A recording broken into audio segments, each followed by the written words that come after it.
Bom, outro tema da semana, e já muito nesta lógica de disputa partidária e de pré-eleitoral. Aí já é a campanha para as legislativas, é o problema do relatório dos economistas do PS. Exatamente, o cenário macroeconómico que e a proposta de Marco António. Eu acho que a proposta de Marco António tem uma coisa boa. Marco António do PSD que quis sujeitar esse... Não. Primeiro, fez as perguntas. Enviou uma carta com 29 perguntas para serem respondidas pelo PS. E depois disso, era bom se ficasse este cenário macroeconómico dos 12 economistas, ou 20 economistas, são 12 economistas socialistas, fosse submetido à apreciação da unidade técnica de apoio orçamental, que funciona no Parlamento na dependência ou ligado a uma comissão parlamentar, e do Conselho de Finanças Públicas, que acompanha a aplicação e o controle dos critérios europeus em Portugal. Bom, a UTAU é dirigida pela economista Teodora Cardoso. Não, o Conselho de Finanças Públicas é dirigido pela Teodora Cardoso.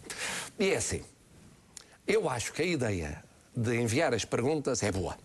São muitas perguntas para o meu gosto, porque ninguém decora 29 perguntas, quando se pergunta 29 vezes... perde-se a noção da escolha, mas é uma boa ideia.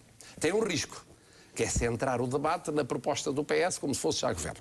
Mas é bom, porque é para isso que há campanha eleitoral e os portugueses têm de saber quais são as diferenças entre um programa e outro. Portanto, eu acho que aí Marco António acertou. Um dele, tiro na água, lembra-se quando éramos miúdos, havia uma coisa que se chamava Batalha Naval. E quando se falhava completamente era tiro na água. Tiro na água é dizer submeter isso a uma avaliação da UTAU ou do Conselho de Finanças Públicas. Porquê? Primeiro porque é a desconhecer a lei. É verdade que Marco António não é jurista? É jurista. É capaz de ser jurista. É jurista. Então desconhece a lei. Que é a seguinte. Os organismos públicos só podem fazer aquilo que a lei permite. Não pode ser o que cada cidadão, cada partido inventa que eles podem fazer. Ora, nem as missões, competências de um nem do outro permitem estar a avaliar ou a apreciar cenários, programas eleitorais dos partidos. Se essa é a ideia, então vota-se uma leizinha e para o futuro passa a ser assim. Mas passa a ser assim explicando-se o que é que se vai avaliar. É um cenário? É o pré-programa? É o programa definitivo? E tem que ser de todos. Tem que ser o PC, o Bloco de Esquerda, todos. O PDR, todos. Não pode ser só os partidos importantes são apreciados, os outros não. Ou seja, percebe-se o gesto político, mas é um gesto político... Mas há mais. Impossível de utilizar. O tiro é mais na água ainda por outra razão. E porquê é que só se pergunta sobre finanças? A parte do programa diz respeito à saúde e à educação. E diz respeito à justiça. Não devia ser analisado também por técnicos que viessem dizer que aquilo é possível ou não, ou que é uma pura ilusão. Mas há mais. E a parte jurídica, nós temos tido no último governo casos de medidas muito boas financeiramente não passaram no Tribunal Constitucional. Que tal pedir a constitucionalistas que digam se as propostas passam ou não passam? Mas tudo Bom, isso... e há mais. E a doutora Teodora Cardoso vai dizer o quê? Vai dizer, eu gosto mais deste programa, tem 18, aquele tem 16, aquele tem 14, tem 13. Quer dizer o quê? Que os portugueses não podem votar naqueles que não passem no Conselho de Finanças Públicas. Passamos a ter um visto prévio às propostas eleitorais. Quais são aquelas que vão ao voto dos portugueses? São as que passam nesse crivo. A do PS e do Bloco de Esquerda não passam. Porque discutem pontos fundamentais da política europeia e tal, para não devem ser votadas. O PC e o Bloco de Esquerda não podem aspirar a ser governo porque os tecnocratas, mesmo muito qualificados, diriam que não.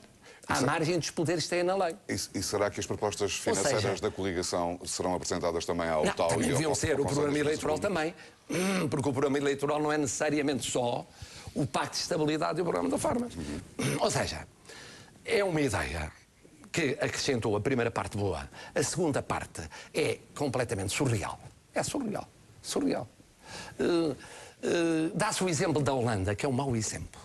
Porque isso não impediu programas, os mais espantosos aparecidos na Holanda, de alguns partidos, e até se falou no exemplo inglês, ignorando aquilo que eu dei há bocadinho, o Sr. Cameron fez propostas destas. Portanto, eu acho que a razão porque há eleições é precisamente porque se entende que não devem ser os tecnocratas a governar e deve ser o povo a decidir. E se quer, então, auditorias independentes, então vá-se buscar, eu acho uma tonteria, mas vá-se buscar, então, entidades que não tenham tido titulares designados pelo poder político, que é o caso de ambos os órgãos. Então vá-se para as universidades e peça-se às universidades que façam auditorias e digam o que é que pensam.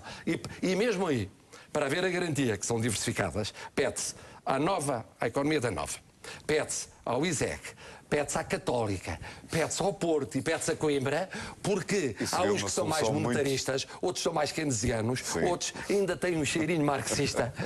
Portanto, quer dizer, é esta coisa. E no limite não havia necessidade de eleições, porque estava tudo decidido. Exatamente. Resolve-se o problema assim. Professor, vamos avançar. Tivemos esta semana também a votação do relatório BES, que